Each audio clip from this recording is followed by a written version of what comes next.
Hi everyone, my name's Rhiannon from Blue Dog Board Games and welcome back to another monthly vlog video where I go over all the games that I've been playing solo and then maybe mention some of the games I've been playing multiplayer. Now this month it's going to be skewed a little bit because we have had a game on our board gaming table out for the entire month. So there is going to be quite a long discussion about a game that I have been playing multiplayer with my husband, but I will also discuss how I feel about it from a solo perspective as well. But I will timestamp down below, so if you're not interested in that game, you can just skip right on through. So last month was actually my best ever gaming month. I've never played so many hours. However, I'm happy to say that April has absolutely exceeded that by quite a large margin. So March I played 55 hours of games, whereas April I did 64 hours of gaming. I have just checked the solo statistics as well, and 42 hours of that in March was solo only. And April, that is 36 hours. So I have done much less solo gaming, but overall much more gaming in April. We're in April. So April had a total of 71 different plays, and that was across 24 games, and that's 18% of my collection. So that's not too bad actually. And I played every day. As I said, I think in my last video, I'm trying to play a game every day for this entire year, and I have succeeded so far. I've actually been gaming every day since I think November, so I'm going to try and push it to the end of December though this year. Anyway, without further ado, let's get into the list, and I will start with the game that I've been playing most this month, and this game has been played for a total of 32 hours, and I have played this 25 times this month. And that game is, I don't even know if it will fit on the screen, Frosthaven. Ooh. So it's going to go off the screen, it's too big. So I will start with my overall thoughts of this game because I feel like I am going to sound very negative when I speak about this game, but I love this game. I loved Gloomhaven. My husband and I played through basically the entire campaign of Gloomhaven. We waited years for Frosthaven and we are many hours deep in now. We've got maybe about 80 hours in. And we are absolutely loving the experience. It's really great to get a campaign game back out that we can really both get our teeth stuck into. It's really fun to be playing together again.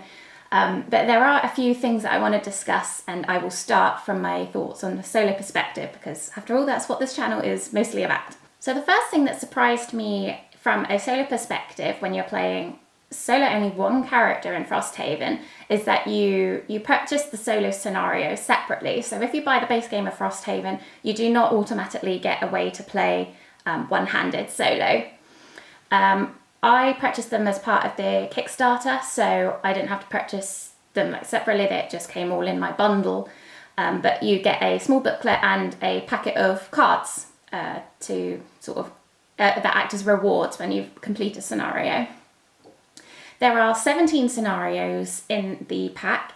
That is one per character. So you've got 6 starting characters and then unlockable characters in the campaign. So I'm assuming there's 11 characters that are unlockable. I haven't counted. So that's the first thing that disappointed me, really. The amount of time, the team of people that they had and the investment that they put into this game, I do feel that they could have pushed to have more than one scenario per character. I feel that they could have made a small story surrounding each character just to flesh them out, maybe 2, maybe 3 scenarios per character to really sort of get yourself into them and really get invested in them. So that was a slight disappointment to me. As a solo player, I was really looking forward to playing Frosthaven, having it set up on the table and not having to worry about, oh, I want to play alone tonight, or my husband's busy and I still want to play. Can I play Frosthaven on my own still? And the answer to that is not really. These solo scenarios are designed so that you can bring in your character, but they have to be a minimum of level 5. And that essentially means that I was waiting around for probably 2 months until mine and my husband's characters were leveled up enough naturally, throughout the campaign, to even bring them into the solo scenarios. I suppose you could manually level them up, take a character out the box fresh and then just add in all the perks as you would as you level them up.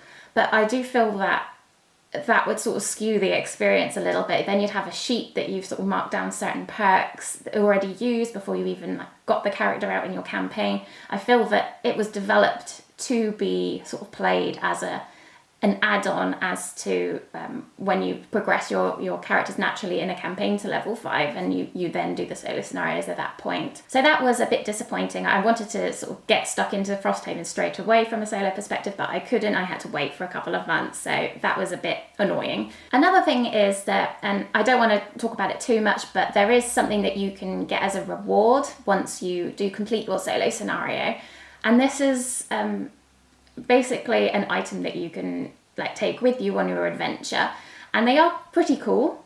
But once you're at level 5, I was doing the solo scenario with my character, which was the Death Walker, and I managed to get hold of my item, but then essentially I was retiring, so it was just a bit of a catch-22. So like I wanted to do the scenario and I wanted to get the item, I wanted to succeed, but then I was like, well, I don't really see the point because I'm going to get this item, I'm going to retire. So it just felt a little bit superfluous. I don't know why. Well, I do understand why they may have sort of made it so these solo scenarios were sort of an entry that you needed to be level 5, because a lot more of the more interesting cards come out when you're at the higher levels naturally. They become much more powerful, you can manipulate things a lot more. But frankly, I don't think that was an area that I enjoyed. I personally would have preferred having a set of solo scenarios for your character that you could play at any point in the campaign, and the the monsters naturally level up with you like they do in the normal campaign. I would have liked it to be an experience where you can dive in and really get to know your character. So you could freshly create a character and you don't know how to play them yet. You can just take the cards as they come out the box and you can just go straight into your solo scenario. Yes, it's going to be challenging, but it's a really good way for you to get familiar with the cards, for you to get familiar with how your character works and really find out their niches. But instead, the solo scenarios were designed not in that way, and they were designed as like a puzzle once you were very familiar and comfortable with your character, to give you a challenge and a puzzle to work out and try to succeed and get that reward at the end. And that wasn't the way I personally wanted to play. Yeah, as I said, the solo scenarios are quite challenging, but it upfront says that. It says that those scenarios are designed to be quite difficult from the outset. You're supposed to read through it all before you even start, so you can then pick your cards that you want to take in the scenario with you, which is great. I'm appreciative that it is quite challenging. It's nice to have a bit of a puzzle, and it's nice to have something that you may not succeed at first time, so you can come back to it. But as I said, that wasn't really the experience that I was looking for from a solo perspective in this game.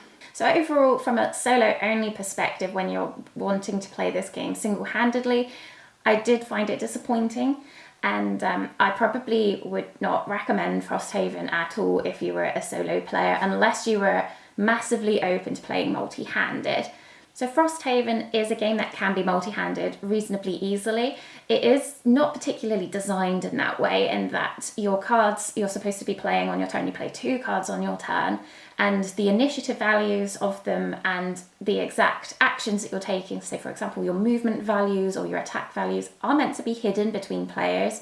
So if you are two-handing, it can be considered easier because you could be moving one character to get them in a particular position to allow you to attack really well with your second character.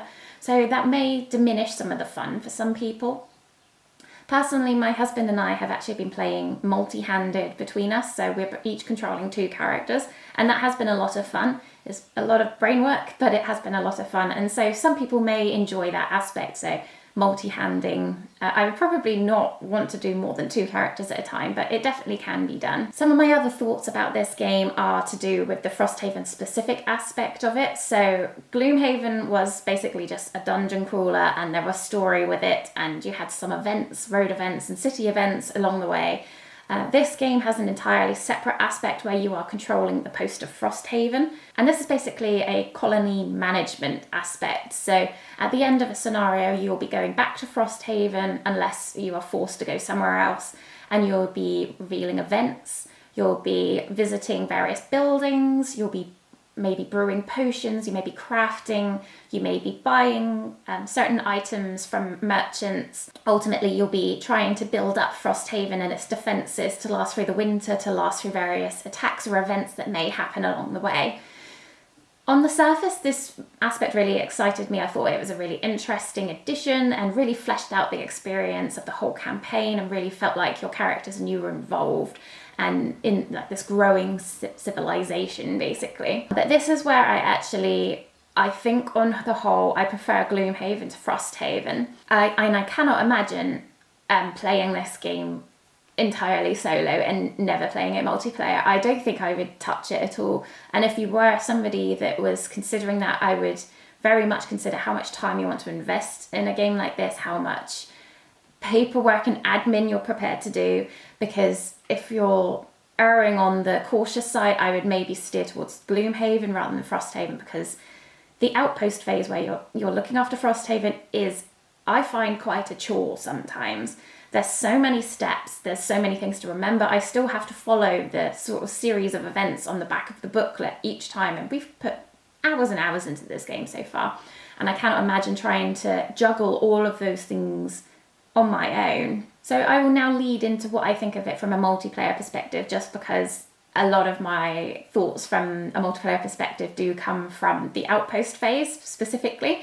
I do feel that the outpost phase does need to be sort of managed by multiple people to make it a much more immersive and enjoyable experience. As I said, there's so many steps and you're sort of digging through the box, unless you're lucky enough to have, like, I've got a big gaming table, but I still can't like get to everything I need to in this phase. There's like another deck of cards you need, there's your buildings that you need your maps and you need your events, and there's just so much going on. So I do feel that from a multiplayer perspective, it's a lot more easier to manage, because somebody could be like digging through to try and find the events over there while you look for the item cards that you need, and this person's trying to resolve the event, and there's just so much going on. It's much better multiplayer. However, I do find that it still slows up the game quite a lot. I have found that on average the scenarios have run a lot longer than Gloomhaven's tended to. I mean, there were a few in Gloomhaven that would last maybe 2 to 3 hours at push sometimes. From what I remember, it was a good few years ago now that we played it. But these ones, I don't think we've had a scenario that's lasted less than an hour and a half minimum. And quite frankly, we don't have that much time in the evenings sometimes. So like maybe 2 hours is an absolute push. And so once you finish your scenario, I don't then want to spend another half an hour playing a less exciting part of the game, which is what the outpost phase is. I mean, I guess we could start the gaming session of the outpost phase, but honestly, I think I would have had enough by the time we get to the end of it. So yeah, the outpost phase can last between, like, it can be about 10 minutes maybe if you're lucky with the events that go on and there's not a lot happening, you're not buying or building many things, but sometimes it can go on to half an hour, 45 minutes if there's lots of things that you're trying to do. And yes, there is that feeling of progression, and it's quite exciting to watch your outpost grow, but I don't feel that is outweighed by the amount of time and investment that you spend basically dithering around in between scenarios. It's a filler, and I don't find the fulfillment or the enjoyment that I get from it is enough to outweigh that. But overall, the campaign from a 2-player perspective is a lot of fun. We are having an absolute blast playing through it. There's enough familiarity from Gloomhaven. It is basically Gloomhaven, but with a few extra rules, a few tightening of the rules, and some further clarities in terms of focusing and movement and attacking. There's enough familiarity in the monsters. We've got a few similar friendly faces, like the skeletons that come out of the living bones, and we've been having fun with the living spirits. So that's really nice to sort of see some familiar characters and familiar monsters, but also there's enough diversity to keep it interesting. All of the scenarios are quite well designed and filled out. They have definitely built on the systems from Gloomhaven quite well.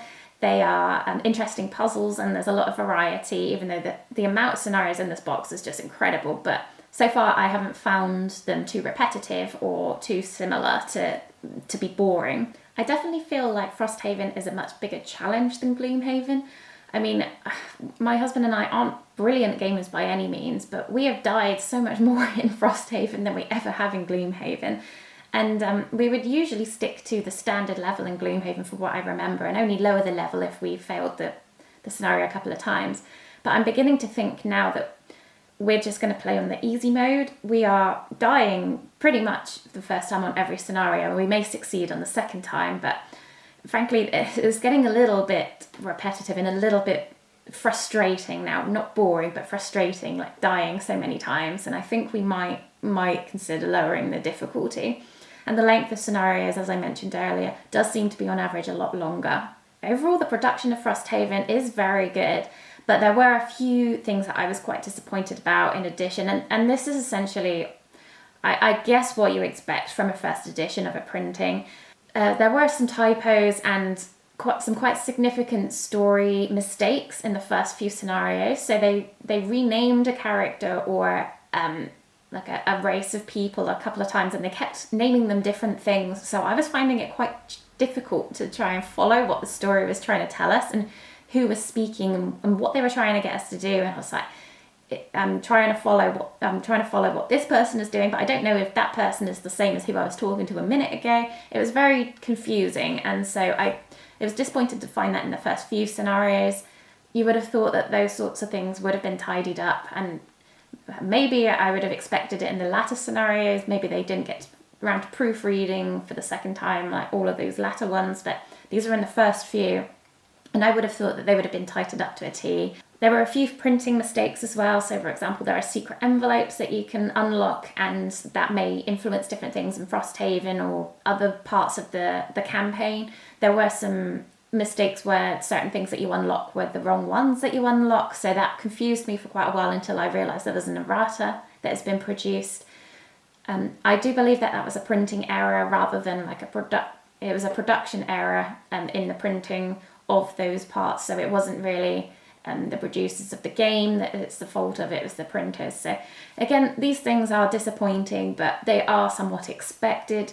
But in a game that's just been under production so long, it's quite a lot of money to invest, and I had very high expectations of it. It just dropped the excitement just a little bit, those little aspects. So I think we'll wrap up Frosthaven there. Overall, it is an absolutely brilliant game. I love Frosthaven. It's so much fun to play with a group of people. I've never played it more than 2-player, but I can imagine it's very, very fun.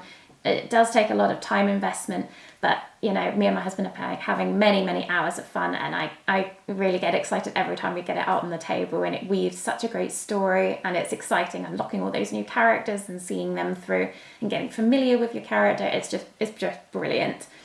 However, if you were looking from it from a solo-only perspective, I would really be hesitant and really do your research to make sure that this amount of game and amount of admin is what you want. If you are erring on that at all, I would maybe consider Gloomhaven or even Gloomhaven Jaws of the Lion, because this one is unlike any admin in a game that I have ever known. I would not want to buy this if I was only playing solo. The amount of time you take to set up, then play, and then tear down and do all the admin for the outpost phase is just insane, and I would much rather play another game. But overall, yeah, absolutely fantastic game. Frosthaven is an absolute triumph. It is brilliant, and we have many more hours to go. So there's naturally going to be some games on my list that I mentioned in my last video, and just because some of them are quite new or I've reviewed them or talked about them quite recently, I won't mention them in depth, but I just will give them a quick mention. So my second most played game of the month was Ganz Schön Clever. I played it 4 times and played it for an hour and a half. And my thoughts on that are pretty much the same as last time. I'm really, really enjoying it, and I do want to play it a lot more. It's such a quick game that you can really get it out a lot of times in a month. So I will talk about that one maybe at a later date once I've had time to really sort of sink my teeth into it a little bit more and have a few more plays under my belt. So the third game on my list is a new edition this month. It's one that I've had my eye on for a very long time. I wanted to get the collector's edition of it, and I managed to get hold of a second-hand copy. I say second-hand, it was new in shrink still. And I played this for a total of 4 hours, and I played it 3 times so far, all solo. I'm still waiting to play this multiplayer. And this is Genotype, a Mendelian genetics game. Sorry about the glare. There we go. So this is a beautiful game where you are basically manipulating genes of pea plants to breed them and to try and verify certain genetic characteristics, whether that's your pea colour, whether they're yellow or green, how tall or short your plant is, how wrinkly or round the peas are. And it's all based on science, which is brilliant. It's so fun. There's quite a few mechanisms in this game. It makes quite an interesting mix. So there's quite a lot of dice manipulation in this game. So there's worker placement, and in your worker placement phase, you may manipulate what outcomes are coming from your dice. There is a lot of dice, but you can manipulate that so much that I don't tend to find that it's too luck heavy. In this game, you are basically placing out your workers in the field to manipulate the outcome of the die, to gain workers, to gain tools, to gain money, and all of those things are basically to try and verify as many characteristics of your pea plants as possible. You're also going to try to gain money, and at the end of the round, you're going to be buying upgrades for the game, which may include like extra workers. It may include hiring assistants. So there's quite a large variety of things you can do in this game. I found the AI to actually be one of the most impressive AIs that I have played in any game. It works just essentially on a deck of cards, so there's actually quite a small number of cards. You just shuffle them together and draw two, and one of them is the action and one of them is like an assistant card.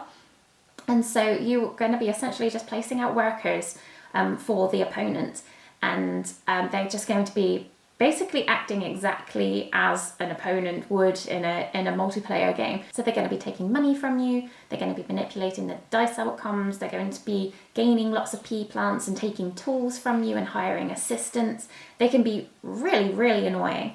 And actually, it works so well. It is quite a lot of upkeep. So until you sort of really have a good handle on what they're trying to do, it is a game where you're going to have to sort of take quite a bit of time trying to keep up with the upkeep of the AI. But I think the outcome is absolutely worth it. It really does simulate a multiplayer game, and it's really quite impressive, and it's also quite challenging. I played it on the easy setting first, and I won quite easily. But then I got swept under the rug by the normal variant. It was quite a race to actually get there, and it makes it a very, very challenging and very enjoyable game. This one is on the longer side, so this one took me about an hour and a quarter on my playthroughs. So it is a bit more of a crunchy game. There is quite a lot going on, and as I said, there's a reasonable amount of like upkeep with the AI, but I think the overall picture of it is that it's really worth it, and I will get many more plays out of this. I have only played it 3 times so far, so I do want to get this to the table a lot more before I sort of say anything else, but it's very, very impressive so far, and I'm really enjoying it. So the next game on my list is a game that is out of print, and it's very elusive. I managed to get hold of a German copy from somebody at the same time as I purchased Genotype, actually, so that was 2 in 1. And it is At the Gates of Loyang by Uwe Rosenberg. Now, this is a game that I saw a playthrough of, and I was very interested just because of how it looked and the theme of it. I mean, as I think you may know, I am a farmery person. I don't have a farm or anything like that, but I live in Somerset and I love the outdoors and being around wildlife, and in farmland I go for long walks and across fields and all sorts. And so like vegetable farming and anything to do with nature really appeals to me. And this, I thought, was a very unique and different game to anything I've ever experienced. You're basically just trading vegetables. And the rules are so simple in that on your turn, you are basically buying vegetables, selling vegetables, trading vegetables, or maybe hiring assistants to help with buying and trading vegetables.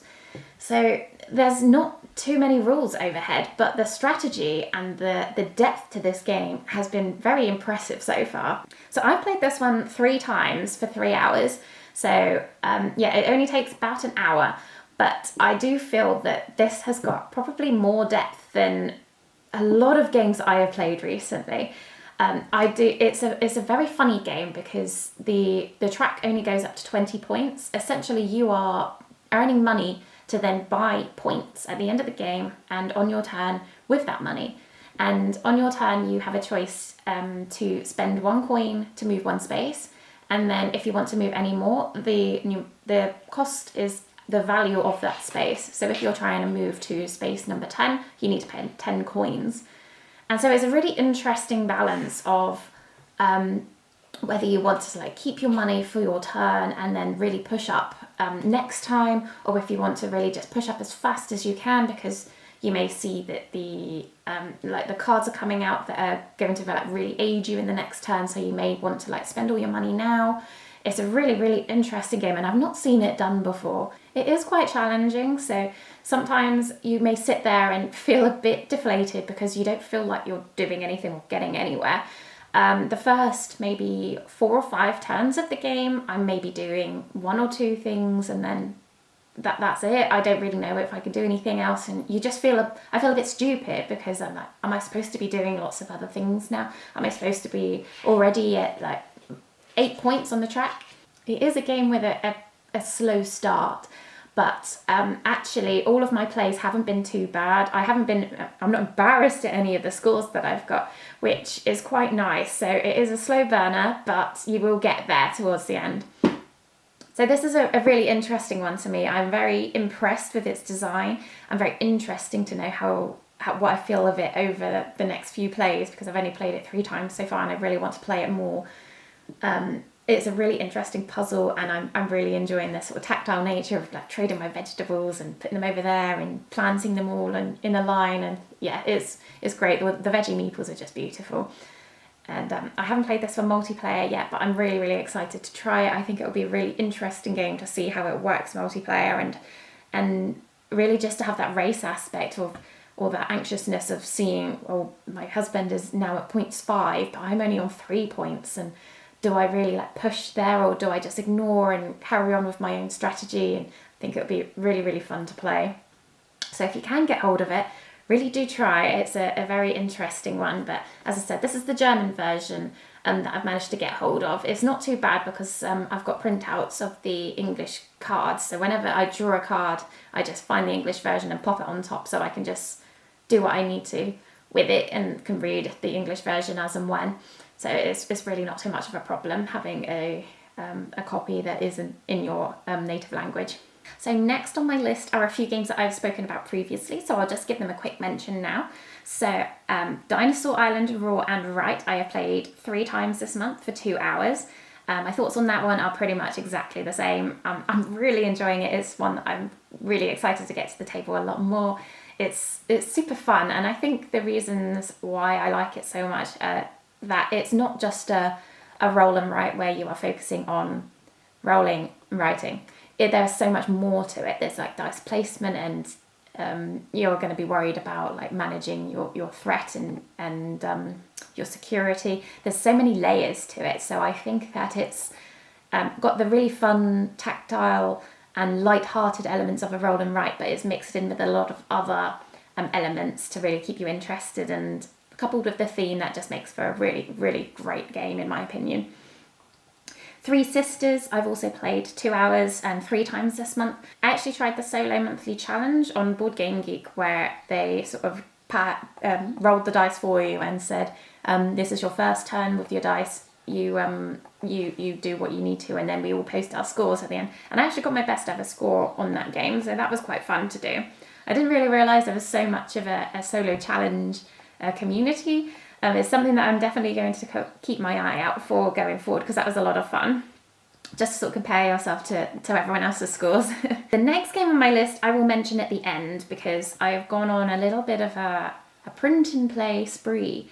So that is a print and play, so I will talk about that one when I get to all of them, and I will put them all basically at the end, I think. The next game on my list, I actually have a playthrough coming out very soon. It's not out yet. And it is one of my first Kickstarters, actually.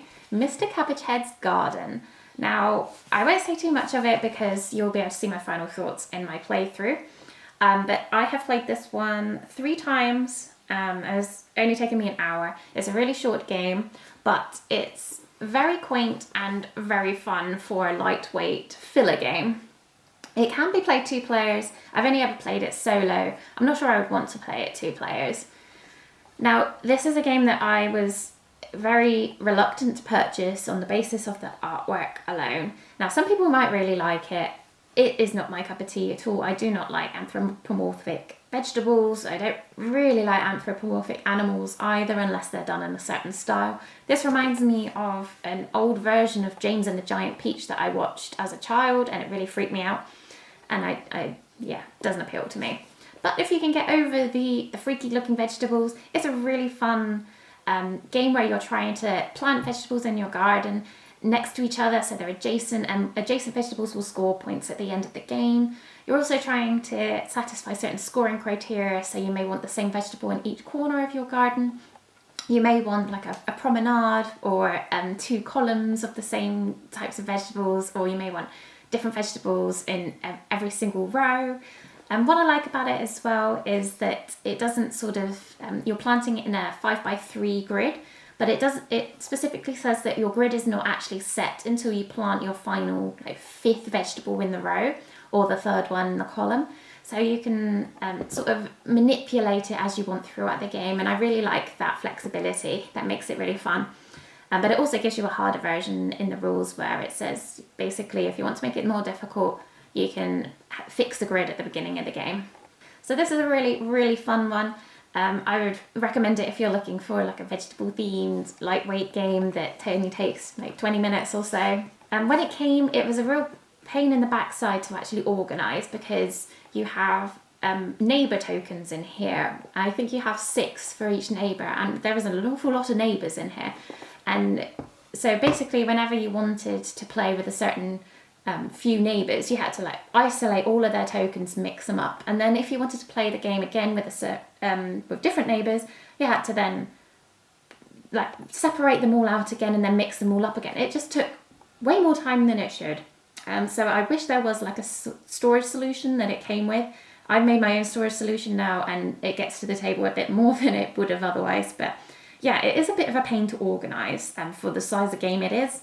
It takes the amount of time that it takes to actually play the game to actually set it up, which is annoying. But once you get over that, it's a really, really fun little filler game. So the next game on my list is one that I have played twice this month for 2 hours, so an hour each time. And it's one that's been in my collection for quite a long time, and I haven't got it out to the tables from a solo perspective for a very long time. Haven't even played it for a very long time.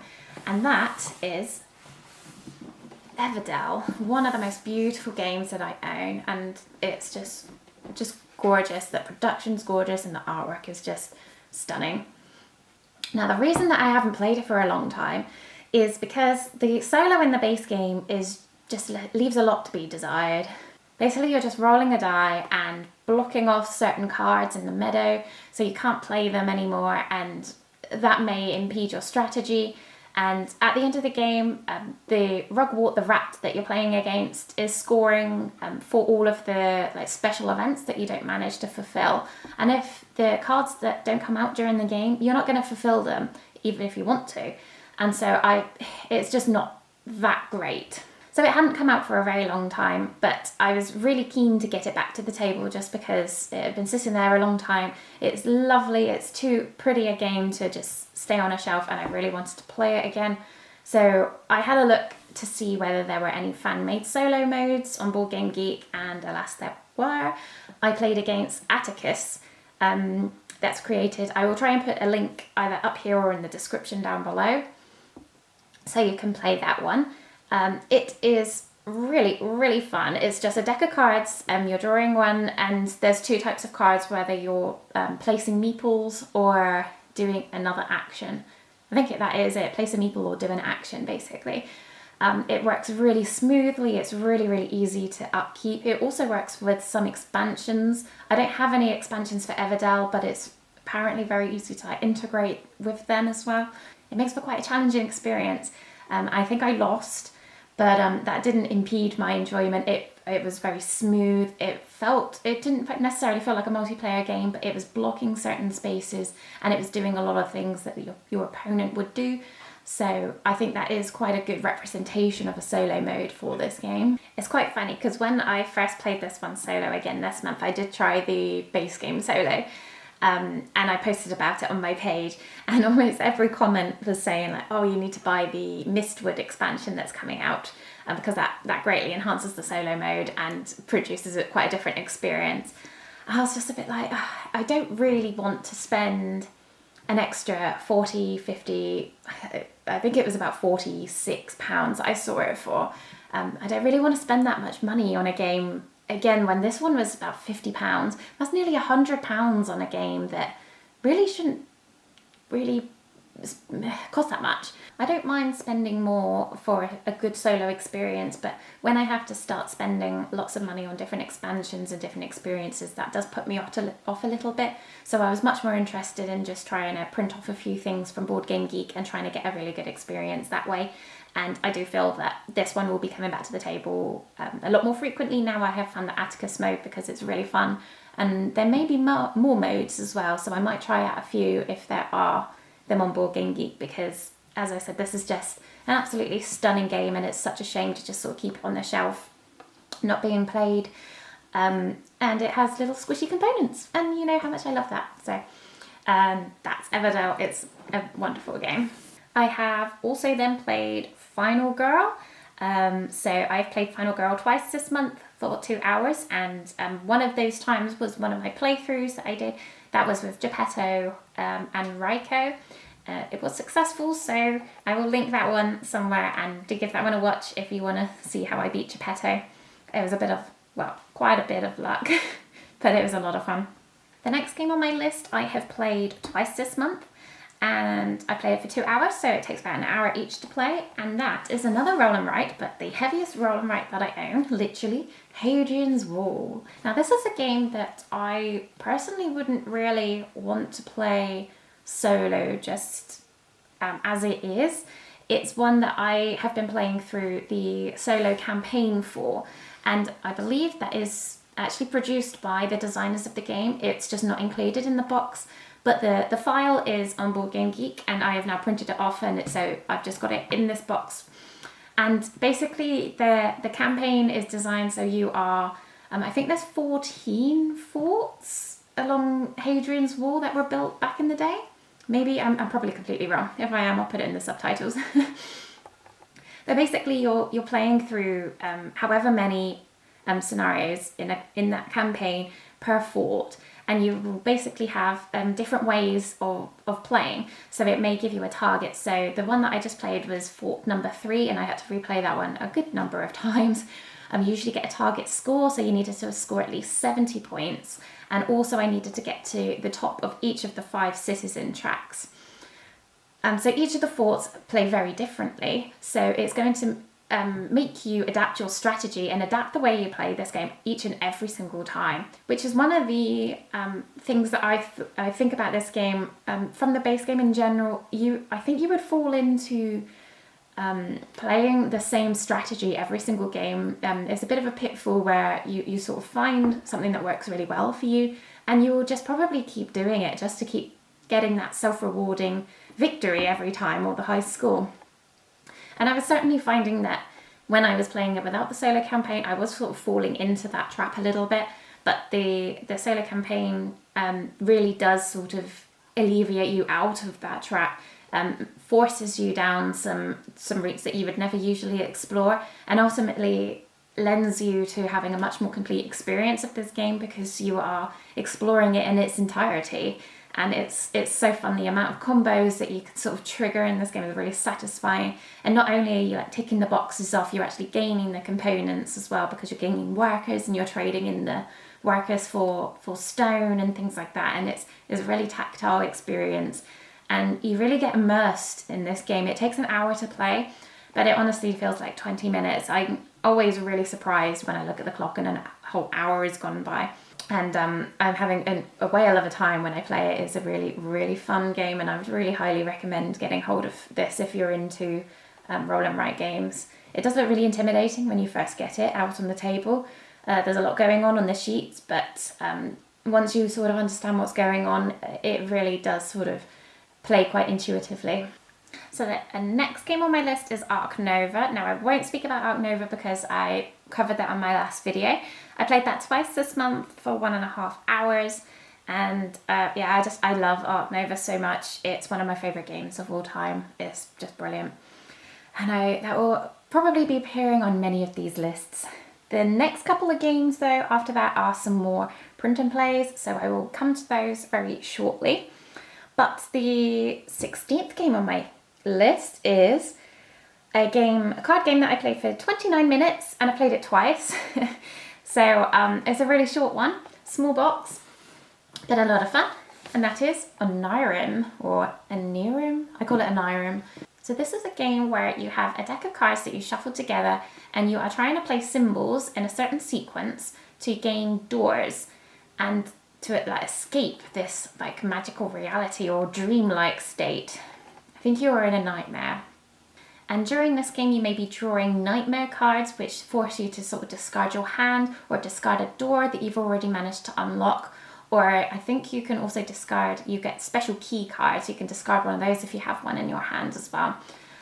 So it's basically quite a quick playing card game where you are trying to juggle.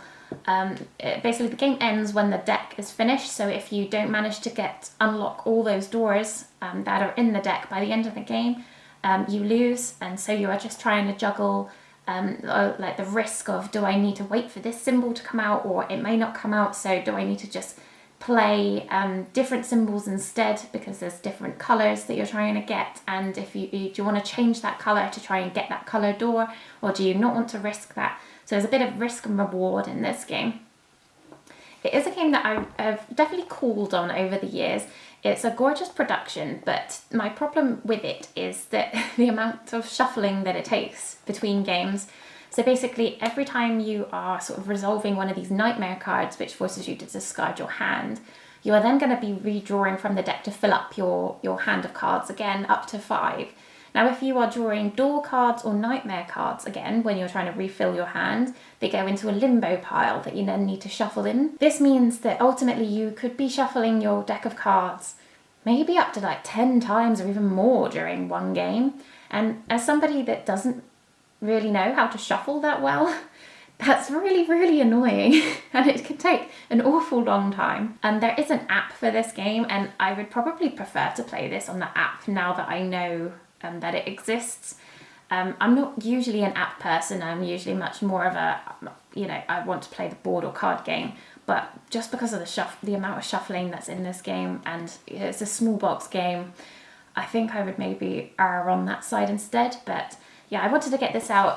There are 8 expansions, I think, in this game as well, the second edition of this.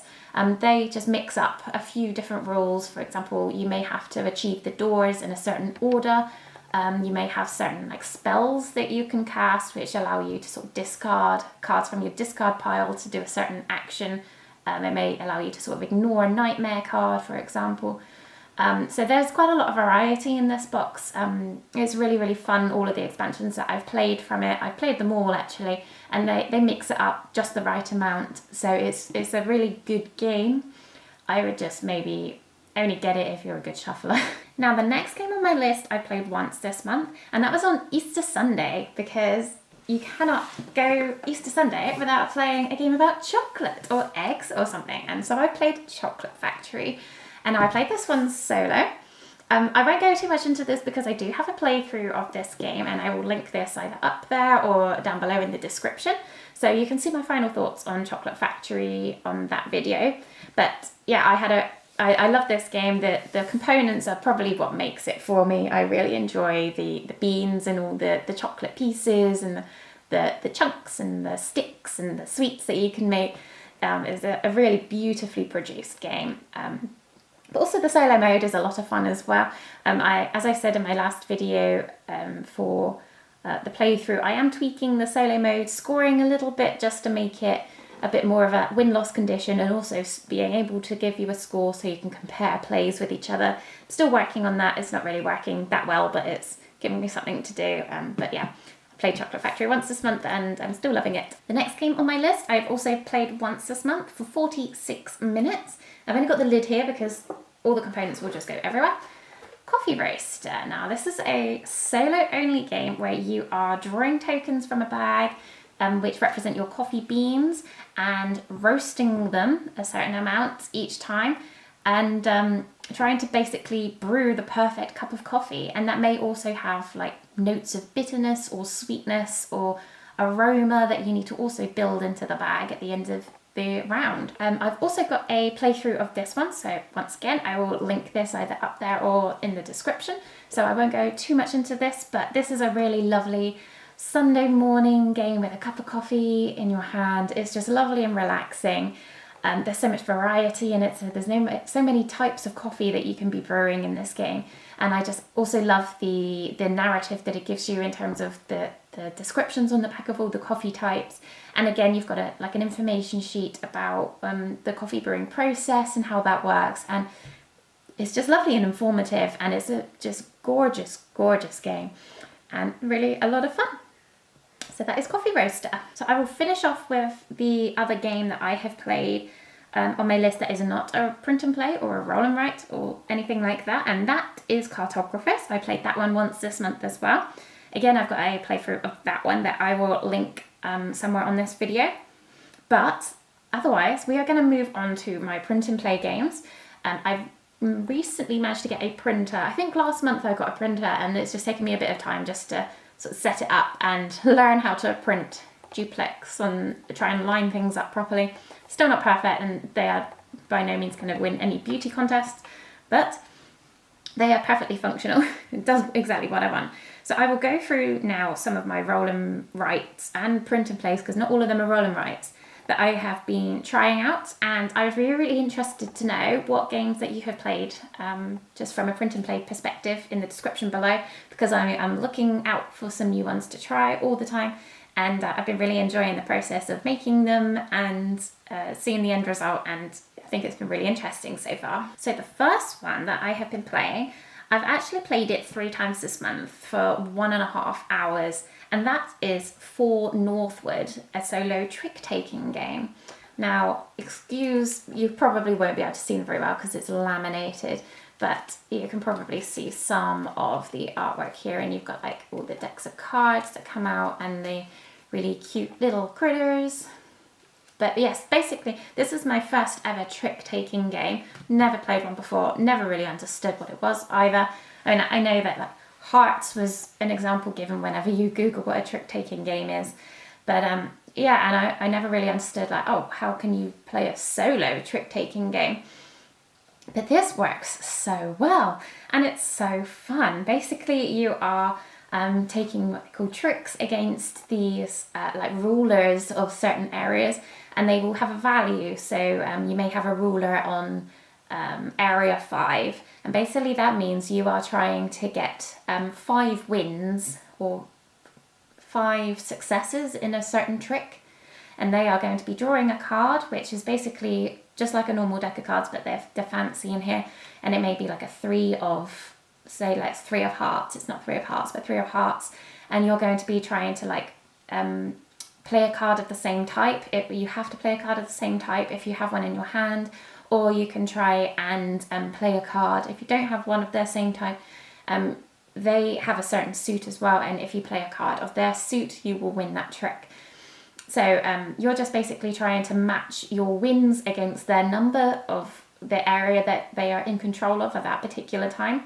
And you will be going through 8 of them, and they will range between 0 and 7 in terms of how many tricks or how many wins you have to get in that trick. I'm not sure what the definition of the trick is. It has quite a bit of depth in the people that you're playing against. Like all the little critters have individual powers, and you have some starter powers and more complex powers. I've played with both types. I've not done too badly actually, but I think those top scores are really where the challenge is, to really try and like win like 100%. That's where the challenge comes in. But I've been really impressed with this one so far, and it's been a lot of fun trying this new style of game, because I've never really played anything like it before. It's really interesting. The powers of the creatures that you're facing are quite interesting, and you can sort of shuffle them in, because you get allies that you can, which are powers that you can automatically use in the game and throughout the game. And so if you sort of shuffle them around a bit, there's quite a bit of variety in this game as well. So as a free to play game, it's just brilliant. And this one's now in print as well. I think the Kickstarter may be delivering now, so I'm not sure if you can purchase it at the moment in stores, but It's one that I would expect to potentially come in stores at some point anyway, so keep an eye out if you like small box, interesting card games, because this is a really good one. The next game on my list is another card print and play. This one I've played twice for an hour. I think the first time I played it though, I didn't like finish the game. That was much more of a try and understand the rules. This is Birdscaping. Now, I believe that this is sort of based on Wingspan, and they've taken the ideas from Wingspan and sort of redeveloped it into a card-only game. You may be able to see some of the artwork here on my, again, shoddily created version. But basically this is a game where you are building up a tableau of birds. You have 3 rows of them. You have the pond area, the gardens, and your tree line. And basically you will be trying to gain as many birds into your garden as possible, but they have a cost to them. So to attract those birds, you need to be able to provide them with nesting areas. If they want nesting areas, you need to be able to provide them with certain food types and the amount of food that they need as well. And so you'll be all the time juggling, like trying to gain birds into your garden according to what resources they may provide, because they may provide like 2 nests, which is going to be really valuable. But also you want to be balancing like higher scoring birds as well. And the AI is basically just going to be drawing birds from the deck and popping them in a line and scoring them at the end of the game. I must admit I haven't played this one enough to really have a really solid opinion on it, but I think I've ultimately learned that this sort of game is not really for me. Although the artwork and the design of this one is very, very beautiful, I had a bit of trouble sort of understanding when I should be like paying costs, when I should be like tapping cards essentially. It's not called tapping, but I know that's what they call it in Magic the Gathering. And when I should be like paying the costs and when I should be gaining the resources. That confused me a bit, and I'm still not 100% certain I've got the rules correct. So ultimately, I just don't think this is a game that is for me. I will play it a few more times just to sort of fully understand whether it's a me problem or a game problem. But yeah, this one hasn't sort of really sort of made a huge impact on me, and I'm not certain that it is going to be a favourite of mine. It was a little bit overly complicated for what I think it was trying to do. The other slightly disappointing thing about this one was some of the birds have special powers, which are like end of game scoring criteria, and that aspect is removed in the solo game. I always don't like it when those sorts of things are removed from a game, because basically that means some of the birds are automatically less powerful now. And that just threw me a bit. I didn't appreciate that part of it too. But ultimately, I haven't really played this one enough to really understand if it is a out of this world game or not. I didn't have the most excitement whilst playing this game, but I will play it a lot more.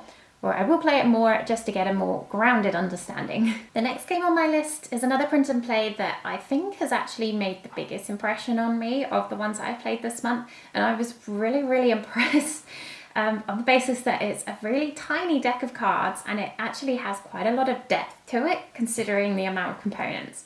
So this is Mini Rogue. Yeah, I think it's actually called a Mini Rogue, a 9-card print and play game. So literally, there's nothing to it. It's just this. And you'll need 4 die and a few tokens just to sort of track, because you have little tracks to go up and down according to your health, according to how much gold you have, food rations. So basically this is just a game where you are dungeon diving. It's a little dungeon crawler, and you will be popping these cards in like an arrangement according to like the dungeon layout. So on each level you'll be revealing 1 card, and then once you've resolved that one you'll be revealing 2, and then you can choose between those 2 cards, and then so on and so on until you've resolved them all. And they just basically range between battling monsters, you may be resolving traps, you may have an event, so you roll a die and that may give you like health potions or give you more money, or you may encounter an extra monster, you can rest, you may find some treasure, visit the merchant. And I had a lot of fun with this game. I was quite blown away by how much content there was in this game, according to just printing off 1 sheet, or it was 2 sheets of A4 paper. it was really, really impressive. And the first time I played it, I got absolutely smushed. I was quite surprised into how the balance of this game worked. So you couldn't shy away from the monsters, even if the cards came out and allowed you to avoid them as much as possible. You're going to be really suffering on your XP gaining if you do that. So you have to really balance, like getting the money, getting the rations, because if you don't get rations, you're going to start to starve and your health's going to go down. You really have to balance that with gaining your armor and then facing those monsters to gain that extra XP as well. So it was a really, really interesting game, and I really want to play it a lot more because it's a really quick playing game, and actually the upkeep of it is just minimal. And this has one of the best written sets of rules I have ever read in my life, and that says a lot for a tiny little print and play game that I'm not sure is actually in print. It may be in print. I would be surprised if it wasn't picked up by somebody, but it's much better printed rules than most other games on the market. So that is Mini Rogue. Fantastic little game, and I would really highly recommend you have a look at that one. The next game on my list is another little print and play called Roll and Cook. Now, I've only played this one once, I believe. Yeah, 36 minutes. So I won't speak too much about this one just because it is very much an initial impression. But initially, I had a lot of fun. I don't know if you can see this one very well because it's laminated, but you can see lots and lots of ingredients all over the place. So basically, you're going to be rolling die on your turn, and your die are going to be corresponding with certain ingredients. You're going to be taking those ingredients to make different, more advanced ingredients, and then on certain times in the day, because you're working one shift, I believe from 10 a.m. till 9 p.m. in the evening, you're going to be making meals from all those ingredients, the basic and the more advanced ingredients. And according to the scores at the end of the game, according to what meals you've created, will be how many stars that you gain for your restaurant. It is a very clever game that I didn't have. It looks quite overwhelming when you look at it. There's a lot going on in the page, but it's actually quite intuitive when you get going.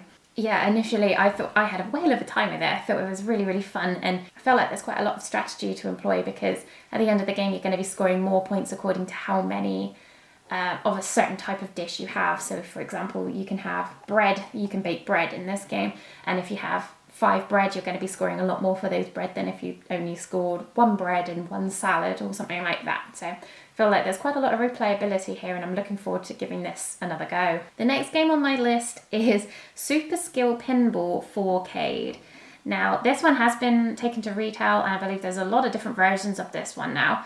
I just played the initial print and play that you can get, and I will be honest, I won't even get it out because I did not understand what I was doing at all. I only played for 34 minutes and I haven't returned to it, and I think I managed to resolve 2 pinballs, and I don't even know if I'm doing this right. I don't know if that was me or whether the rules have now been rehashed when the game went to publishing and the rules are now a lot better, but I just didn't quite understand what they were doing, and they were, from the beginning as well, they're basically saying like drop the ball into area 1, I can cope with that. But then it says something like you will always be like dropping the ball at the beginning of every turn. So I'm like, so do I now drop the ball, or is this now just staying in stage 1? And I was like pushing the ball up when it hit the bumpers down the bottom, pushing it up into one of these tracks, and then it never told me what I did at those tracks. So for a one-sheet print and play game, I was very confused, and I just didn't have the motivation to invest in trying to get over that hurdle, frankly. Now, I know a lot of people do like it, and it's obviously done very well because they've re-implemented this many times, and I think maybe I should actually just download the rulebook to the actual game and just read from there instead of maybe the print and play rules, because like I said, maybe they have been rehashed, but frankly I wasn't actually invested enough to even go that far. So I think I will give it another go at some point, but when I have a bit more motivation to do a bit more rule reading. But yeah, my initial impressions of that were not amazing. The next game on my list is another roll and write, and this one is called Sunshine City. Now this one, I believe you can purchase different maps and things like that, but I have just got the base one. You can maybe see it here. It's very beautiful. Now I've only played this one for 33 minutes. I didn't finish the game, I don't believe. I only played this as like a starter game just to sort of understand what was going on. And I did actually finish it. No, I lied. I finished it and I lost, because there's multiple different types of AI you can go against, and if they cross off a certain number, I was playing against the one, if they cross off a certain number of cogs, you automatically lose, and they crossed off too many cogs for me and I lost. I thought this one was quite interesting. There's lots of strategy to this one. You can see, like, I've only played it for half an hour, but I can see that there's quite a lot of depth to it. The one thing I just didn't like was I found it to be very, very dependent on the die rolls. So you are using dice and moving workers around the little map. And if you don't get, especially against the AI that I was playing against, if I didn't get a certain die roll, I was basically at the mercy of them. They were going to be crossing off those cogs and there was nothing I could do about it, or nothing that I could see to do about it anyway. And so that put me off a little bit. It may have just been that one AI. As I said, there's quite a few different AIs to play against of varying difficulties. So that's really, really good, and it potentially gives this game a lot of replayability. But just put me off a little bit. I will go back to this one another few times, just sort of give it another chance, and to maybe play against some different AIs, because, as I said, this one was quite interesting. You are sort of like trying to build up tracks to then cross off resources and trigger different things, and it does seem to be quite a combo-tastic game, and I do like those sorts of things. So we'll give it another go at some point, and I may revisit this in another video. So the next game on my list is another roll and write game. This one is called Ada Lovelace Consulting Detective. Now, this is probably the ugliest game on my list, but it's really, really fun. So basically you are just rolling die, and that corresponds to, I haven't got this sheet with me, but it corresponds to certain polyomino pieces. And you can write those or draw those polyomino pieces on the map around a museum, trying to surround different pieces of evidence. You may be able to see them here. And if you surround those pieces of evidence, they're going to score you at the end of the game, but it'll also unlock special abilities that you can then use. It was really quite light-hearted, lightweight. There wasn't too much depth to it, but I thought it was quite fun and interesting as a filler activity. My game took me 30 minutes, and yeah, I thought it had plenty of replayability for a free game. It was really, really fun. I liked all of the special powers that you could unlock. I also liked the aspect that you could actually score per rooms. So if you completely filled an area of the room, you would score those points at the end of the game. So for example, up in this corner, if I filled the Newton Theatre, I would score 9 points at the end of the game. However, that actually was quite challenging to do, because naturally the polyomino pieces were designed to not necessarily like fit in certain areas, and you would have to sort of unlock abilities to use some smaller tiles, or like generic tiles, to then fit in those spaces. So that was an added layer of complexity and scoring possibilities that I thought was really interesting. And I really enjoyed this one. I'm looking forward to playing it again, and it's just a really nice, light-hearted, quick activity to do. It's really good. Now, the final print and play on my list today is one, again, that I wasn't overly enthralled with, so I didn't finish my play of it.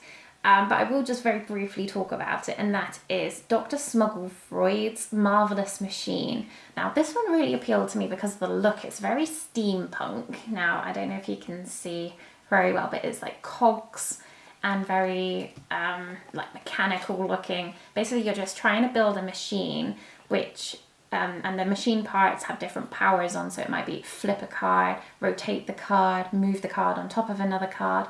And so when you're playing these machine parts in front of you, like next to each other, that you're trying to trigger various movements of these machine parts in like a sequence.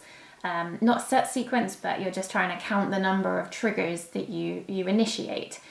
I got a bit confused with some of the rules in this game. I feel like it rewards multiple plays. So for example, I was getting caught into a trap where I was always moving a card to the end, which meant that was like separated from the rest of my machine. And then because I wasn't really triggering that many things, I wasn't really scoring anything from what I could understand from the rules. So I just got a bit confused. I didn't think it was that intuitive. So I think this would definitely be one that I would need to play a few more times before I give overall impressions. But again, this wasn't one that sort of hit me, and I absolutely loved from the outset. So it may take me a little bit of time to convince me to go back to it again, but it was a very interesting design, and I can appreciate the ideas that these people come up with. I could never do anything like that. And so, you know, the outset, that is impressive, but ultimately, I'm not sure this is my sort of game. So that is it for all of the solo games that I have played this month. We are now on to just one honourable mention, and that is Heat Pedal to the Metal. Now, we have finally managed to get hold of a copy of this game after we played this one at Board Game Cafe in January. It happened to be the week that Shut Up and Sit Down released their review video of this one, and everyone went nuts, and it was sold out for months.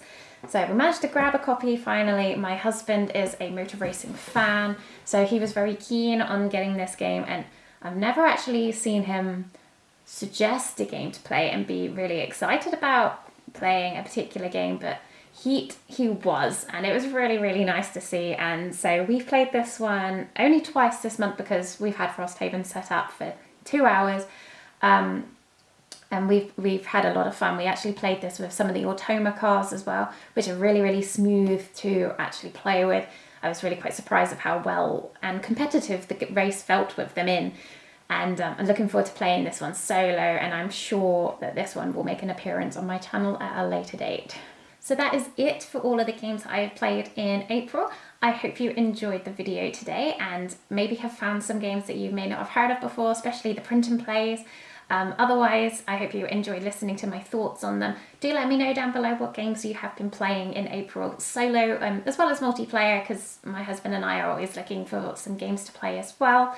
If you enjoyed today's video, please consider subscribing to my channel. You'll be then let know of any videos that I upload, which will include monthly vlog videos, as well as any playthrough videos that I do. Otherwise, have a lovely rest of your day, and thank you for watching today. Bye bye.